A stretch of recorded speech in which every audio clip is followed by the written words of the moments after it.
जय श्री कृष्णा। आप सभी को मेरी तरफ से प्यार भरा नमस्कार। आज हम सुनेंगे जन्माष्टमी पर श्री कृष्ण भगवान के बाल गोपाल की एक सुंदर कथा।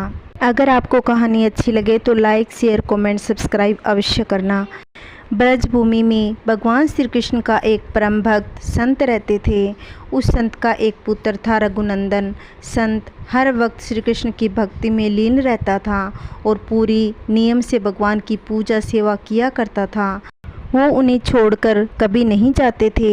वह सोचते थे कि अगर मैं कहीं चला गया तो मेरे भगवान की सेवा कौन करेगा। इनकी सेवा में कोई कमी नहीं रहनी चाहिए।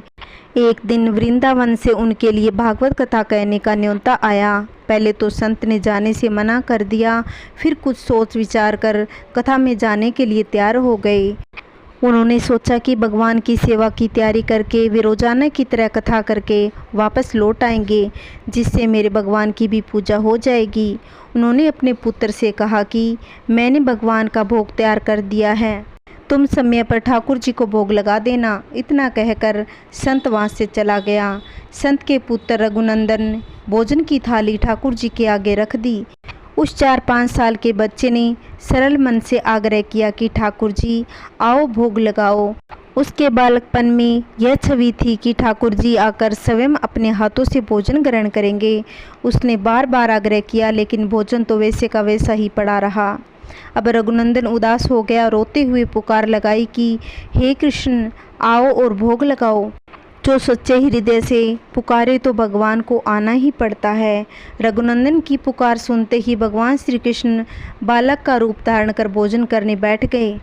जब संत ने घर आकर रघुनंदन से प्रसाद मांगा तो उसने कह दिया कि ठाकुर जी ने सारा भोजन कर लिया।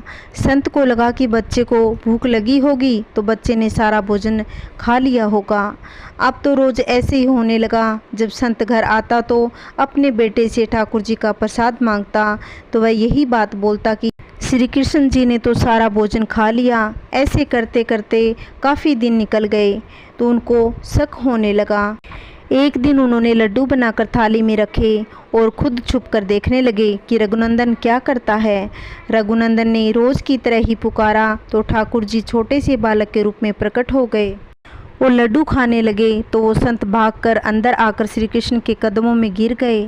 संत के आते ही बाल गोपाल हाथ में लड्डू लिए प्रतिमा का रूप धारण कर लिया। ऐसा देखकर संत रोने लगे कि बोले, प्रभु मेरी भक्ति में क्या कमी रह गई तो मुझे आपने कभी दर्शन नहीं दिए। इस छोटे से बालक के पुकारने पर आप बालक रूप में प्रकट हुए और भोजन ग्रहण करने आए। तभी संत को रोता देख वहाँ आकाशवाणी हुई कि इस बालक का मन सच्चा और निर्मल है, इसके मन में किसी के प्रति द्वेष, बुरी भावना नहीं है, इसलिए मुझे प्रकट होकर दर्शन देने ही पड़े। जो भी भक्त मुझे सच्चे मन से याद करता है तो उसके समक्ष मैं प्रकट हो जाता हूँ। उसके बाद से ही उनकी लड्डू गोपाल के रूप में पूजा होने लगी।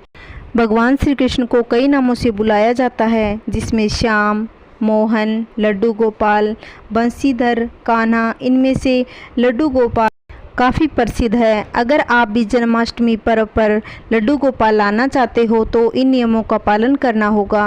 लड्डू गोपाल श्री कृष्ण का स्वरूप है, ऐसे में उनका छोटे बच्चे की तरह ख्याल रखना चाहिए। उनको नियमित रूप से स्नान कराना चाहिए। शंख में दूध, दही, गंगाजल, घी आदि डालकर नियमित रूप से स्नान कराना चाहिए।